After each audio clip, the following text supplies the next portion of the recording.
The call should have ended. That's what I kept telling myself as I stared at the glowing screen in my hand. My husband, Armin, had said goodnight, his voice calm and steady, the way it always was when he was working late. I had whispered back a soft, "I love you," and he had replied with a distracted hum before the line should have gone dead. But he forgot to press the end button. And that mistake changed everything. At first, I almost hung up myself. But something in me, a quiet unease that had been building for months, stopped me. I held the phone against my ear, telling myself I was being silly, paranoid. And then I heard it. A woman's laughter. Not the kind you hear in passing, but intimate, familiar. My stomach tightened. I told myself maybe it was a colleague, a television in the background, anything else. But then came his voice, warm, playful, so unlike the tired tone he used with me. "You always make me forget the world," he said. The world went silent around me. My hands shook as I pressed the phone harder against my ear, desperate and terrified. I heard glasses clinking, footsteps, then her voice again, soft and affectionate. "Armin, she doesn't suspect a thing, does she?" A knife twisted in my chest. My breath caught. I couldn't move, couldn't cry, couldn't scream. I just sat there, frozen, listening to the man I had built my life with, the man who had promised me forever, whisper words of love to someone else.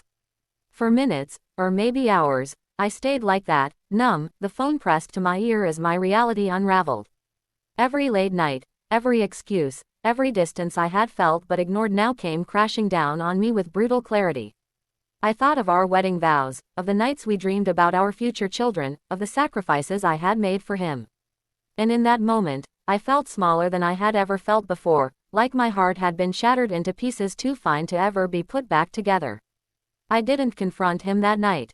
I couldn't. Instead, I lay awake until dawn, staring at the ceiling, replaying every second of that call, every word, every laugh. My body was still, but inside, a storm raged. Anger fought grief, betrayal fought disbelief, love fought hatred. And somewhere deep inside, a quiet voice whispered, "You deserve better." The next morning, I looked at him differently. He kissed my forehead before leaving for work, the same lips that had kissed someone else hours earlier. I didn't cry in front of him. I didn't scream. I smiled, and I let him walk out the door, because I had already decided something. If he could betray me so carelessly, if he could make me feel invisible in my own marriage, then I would no longer give him the power to destroy me. In the days that followed, I made quiet moves. I gathered proof, not because I wanted to fight for him, but because I wanted to walk away with dignity. I spoke to a lawyer.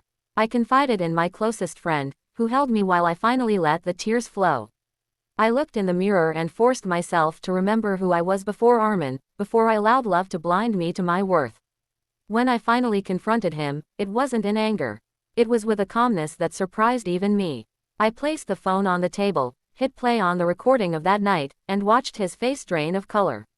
He stumbled over excuses, tried to explain, tried to blame stress, loneliness, anything but himself. But I didn't need his excuses. I didn't need his guilt. I just needed my freedom.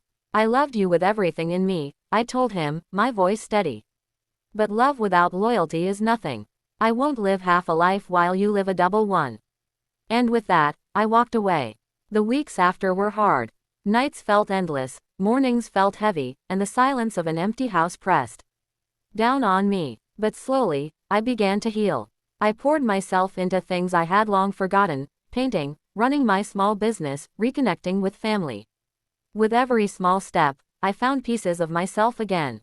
And then one day, I realized something. What I had heard that night, the laughter, the betrayal, the lies, had not been my ending. It had been my beginning.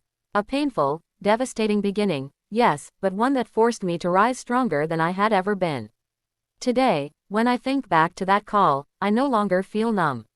I feel grateful, because his mistake freed me from a life built on lies. It reminded me that sometimes, the truth shatters us so it can rebuild us into someone braver, wiser, and more alive than before. And so, if you ask me now what I would say to the woman I was that night, clutching the phone with trembling hands, I would tell her, don't be afraid. This heartbreak is not your end. It is the door to the life you truly deserve.